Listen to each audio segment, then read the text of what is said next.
de choses. Mais c'est pas terminé. Il y aura aussi les complexes au niveau de ton corps. Parce que oui, une vraie femme noire, elle doit avoir des formes. Enfin, pas trop, parce que sur une femme noire, avoir trop de formes, ça fait un petit peu vulgaire, ça fait un petit peu Nicki Minaj. Bah oui, Nicki Minaj, ça fait hyper vulgaire. Par contre, Kim Kardashian et Jennifer Lopez, bizarrement, ça a l'air de beaucoup moins déranger. Au contraire, depuis qu'elles sont là, c'est devenu carrément un exemple. Je suis désolé, sans doute que je suis déjà plutôt très vieux, mais j'ai jamais considéré en fait que Jennifer Lopez était un modèle en fait de femme gracieuse, quoi. Kim Kardashian non plus, quoi. Je veux dire, à un moment il faut arrêter un peu les blagues. Nicki Minaj, tu as mis une photo, très honnêtement, je sais pas si elle est noire, quoi. La meuf elle est plus blanche que certaines femmes blanches, quoi. Donc je sais pas si Nicki Minaj elle est noire. Mais si c'est le type de femme dont on parle, de femme noire dont on parle ici, je suis désolé, voilà. Donc concrètement, je ne sais plus quoi répondre par rapport à ça, sinon vous dit de perdre du poids, quoi. Donc cessez de trouver des excuses ridicules. Kim Kardashian n'est pas un modèle de femme gracieuse, quoi. Désolé. Pour ne parler que de Kim Kardashian. Et Dieu sait que j'ai beaucoup de respect pour Kim Kardashian parce que Kim Kardashian, contrairement à beaucoup de femmes noires, n'est-ce pas, qui passent le temps à foutre les hommes noirs en prison, Kim Kardashian est une femme blanche arménienne qui se bat tous les ans auprès de Donald Trump pour sortir des hommes noirs qui sont dans le couloir de la mort, qui ont été condamnés à perpétuité aux États-Unis. Elle en a sorti déjà une quarantaine. Donc Kim Kardashian, sous cette perception, n'est-ce pas, de frivolité, cette perception que nous avons, n'est-ce pas, par rapport à sa dégaine, n'est-ce pas, de femme facile, de femme stupide. Kim Kardashian, je crois, elle est avocate, elle a fait des diplômes là pour être avocate et elle défend farouchement donc des hommes noirs, et elle les sort de prison. Et chapeau à elle. Et c'est Kim Kardashian. C'est une femme blanche arménienne qui le fait pour les noirs. Les femmes noires, on n'en connaît pas beaucoup qui sortent des hommes noirs de prison. Donc, qu'est-ce que vous ramenez sur la table? Parce que même lorsque vous avez des Kim Kardashian qui sont capables, justement, d'influencer des gens comme Donald Trump pour sortir les noirs de prison, vous devez vous poser la question, en tant que femme noire, à quoi est-ce que vous servez, n'est-ce pas? Ou plutôt, qu'est-ce que vous apportez de positif, n'est-ce pas, à notre communauté? Pourquoi est-ce que c'est Kim Kardashian qui sort des hommes noirs de prison? Et quand je dis les femmes noires balancent les hommes noirs en prison, c'est notamment aux États-Unis. Vous le savez très bien que aux États-Unis, lorsqu'on paye pas la pension alimentaire, la femme va se plaindre donc au truc de sécurité sociale là. Et si le type ne peut pas payer financièrement, s'il ne peut pas suivre, on le met en prison. Donc il y a énormément de noirs en fait qui sont en prison aux États-Unis à cause tout simplement des pensions alimentaires dues.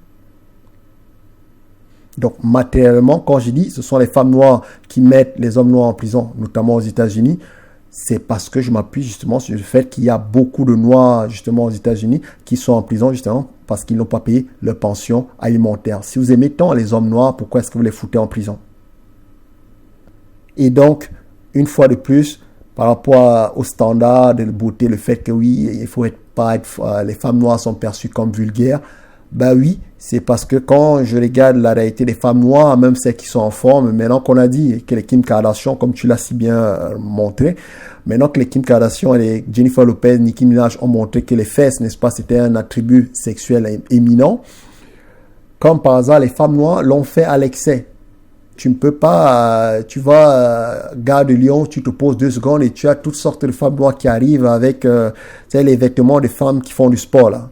Et elles ont toutes leurs fesses qui sont... C'est vulgaire. Elles sont à l'extérieur, elles sont avec leurs gosses, elles sont maquillées à outrance comme des... Bref. Elles sont disgracieuses. Elles sont vulgaires. C'est toujours dans l'excès. Et ce n'est pas pour dire que les autres ne le font pas. Mais il y en a moins des autres qui font ça. Et donc la perception dans les autres communautés, elle est beaucoup plus positive que chez nous. Parce que nous... en excès, nous avons un excès de femmes, justement, comme les Nicki Minaj. et tu vas évoluer et tu vas mariner dans tous ces complexes et un jour tu auras deux choix. Le premier choix, ce sera le choix de la conformité. En gros, tu vas décider de rentrer dans le moule et essayer de devenir cette femme noire belle. Tu vas commencer à vouloir t'éclaircir la peau, tu vas commencer à vouloir refaire ton nez, tu vas commencer à porter des tissages tout le temps. Et même pas des tissages crépus ou bouclés, des tissages lisses de chez Lisse. Et ce choix de la conformité, c'est un choix que je trouve triste, mais c'est un choix que je peux comprendre. Parce que parfois, le poids de la société est tel qu'on finit par céder et qu'on finit par juste vouloir être tranquille. Mais l'autre choix que tu auras... Je ne suis pas assez calé, je suis pas assez intelligent pour pouvoir débattre en fait sur la conformité. Mais je dirais que par rapport à ce que tu viens de dire, les êtres fragiles évidemment vont se mettre à quatre pattes, n'est-ce pas, devant le marché et vont faire exactement tout ce que tu viens de décrire. Mais une fois de plus, je tiens à insister là-dessus, le plus important, c'est toi. Ce sont les valeurs justement parentales que tu as reçues. C'est ça qui va te permettre justement de résister au marché. La digue a déjà sauté dans la communauté noire parce qu'il n'y a pas de père à la maison. Et donc, évidemment que le marché justement envahit, n'est-ce pas, la casa, le foyer familial, et que derrière justement, ces femmes sont beaucoup plus vulnérables, sont beaucoup plus faibles. Ça, c'est la triste réalité. Donc, ton choix de dire se conformer ou bien, j'imagine, ne pas le faire. Ok. Mais je pense que les standards définis par la société ne sont pas toujours négatifs. Et donc, il y a un travail de jugement, il y a un travail tout simplement de raisonnement à faire, quoi. Il y a un jugement à avoir, n'est-ce pas, sur tout ce que la société te propose, sur tout ce que le marché te propose, et c'est à toi de faire le tri.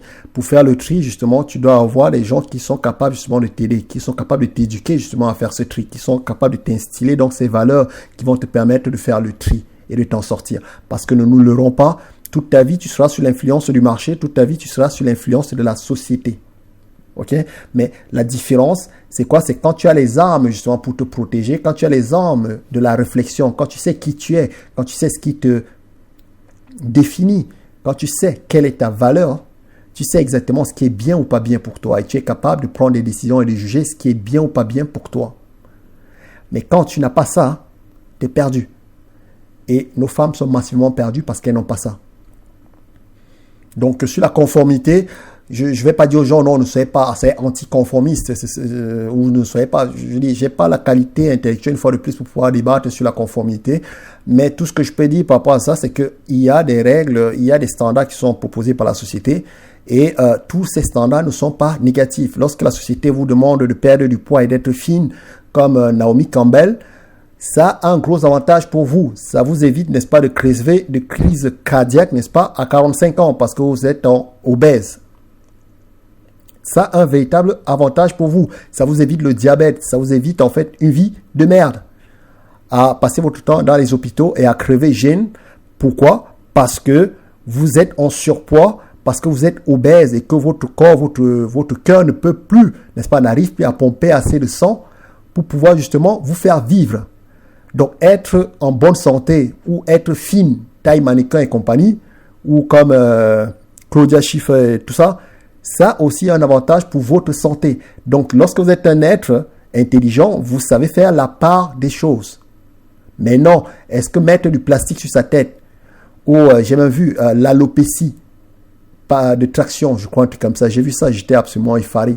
J'ai vu une image absolument scandaleuse, ça m'a fait de la peine pour ces femmes. Il y a des femmes qui mettent maintenant de la colle. Vous savez comment on colle ces chaussures?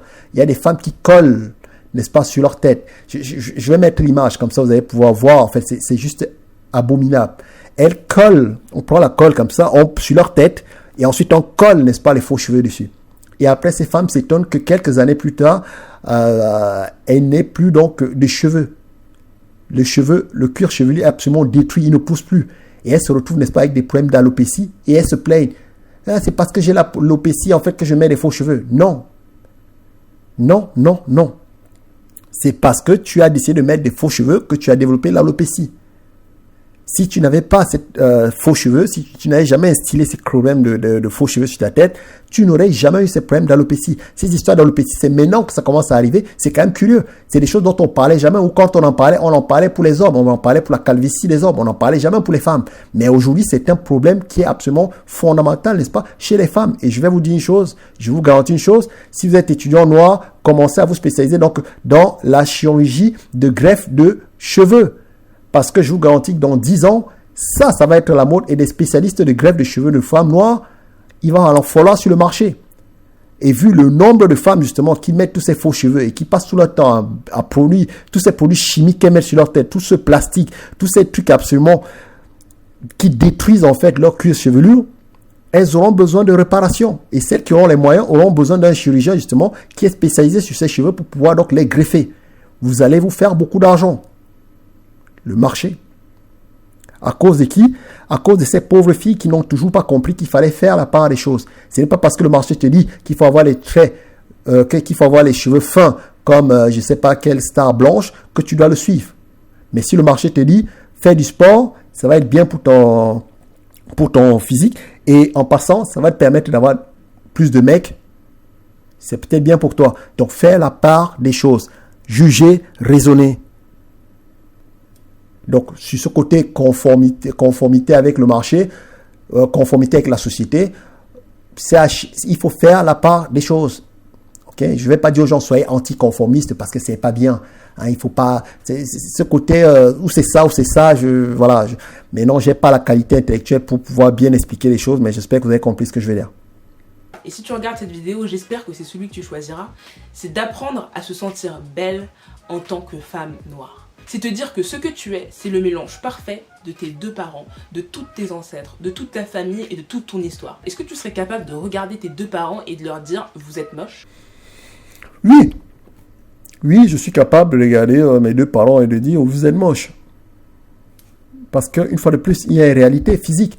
Si ton père est moche, tu peux lui dire « papa, tu es moche ». Il n'y a pas mort d'âme. Mais non, par respect. Une fois de plus, par respect pour ton géniteur, par respect pour tes parents, tu ne le diras pas. Pas parce que tu penses que c'est des Apollons. Je me lève pas le matin en me disant, tiens, mon père c'est Denzel Washington. Je suis lucide par rapport, n'est-ce pas, à la beauté de mon père. C'est des choses. Voilà, c'est juste une question de respect. Je ne vais pas m'installer comme ça devant mon père et dire, tu es moche, papa. Non.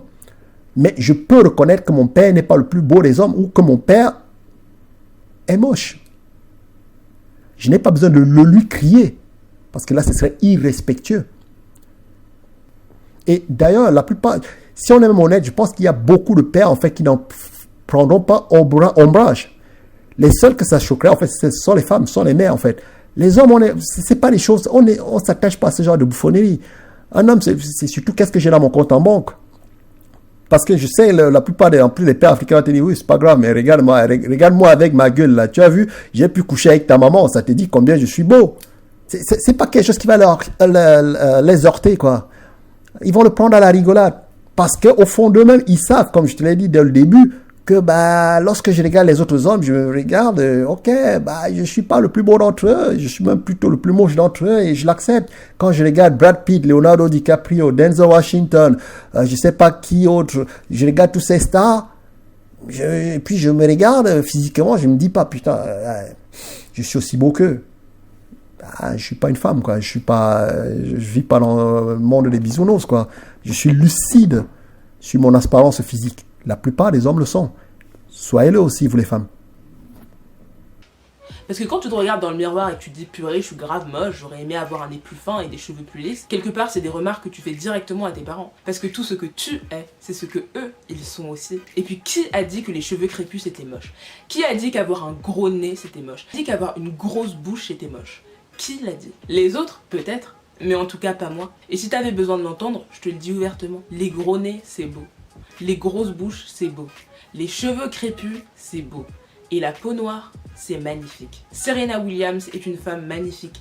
Lupita Nyong'o est une femme magnifique. Alec Wek est une femme magnifique. Être une belle femme noire, ça ne veut pas dire ressembler à Beyoncé. Ne te laisse complexer par personne, parce que je t'assure que peu de personnes t'aideront à te sentir belle, même les gens issus de ta propre communauté. Je me souviens des remarques sur Aya Nakamura. Ouais, elle ressemble à un homme, elle est trop grosse. Je suis désolé. Jusqu'à là, j'étais plutôt d'accord avec toi. Je suis très d'accord avec ta vision. Oui, aimez-vous tel que vous êtes, soyez forte et puis soyez vous-même, respectez-vous, patati patata. Jusqu'à Aya Nakamura. Ouais. Je pense qu'elle ressemble. En fait, je pense, elle me fait penser, quand je la vois, elle me fait penser à un Travelo, en fait. Je suis désolé. Et une fois de plus, c'est ma perception.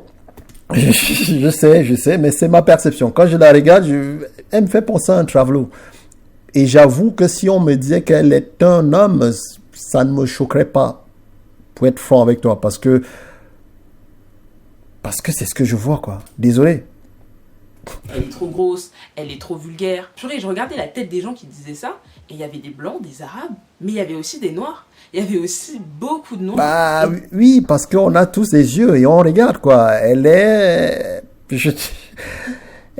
plutôt baraquée, on va dire, et et elle est vulgaire, quoi. Je veux dire, il faut regarder comment elle s'habille, quoi. Je suis pas, une fois de plus, je suis pas très jeune, mais du peu que j'ai pu voir d'ailleurs, Nakamura, oui, oui, on a des yeux pour voir, quoi. On a des oreilles pour entendre, on la regarde. Ça ne respire pas. Ça ne respire pas le calme, la sérénité, la tendresse. Ça respire. Je dis, ça respire le Travelo, quoi. Je suis désolé.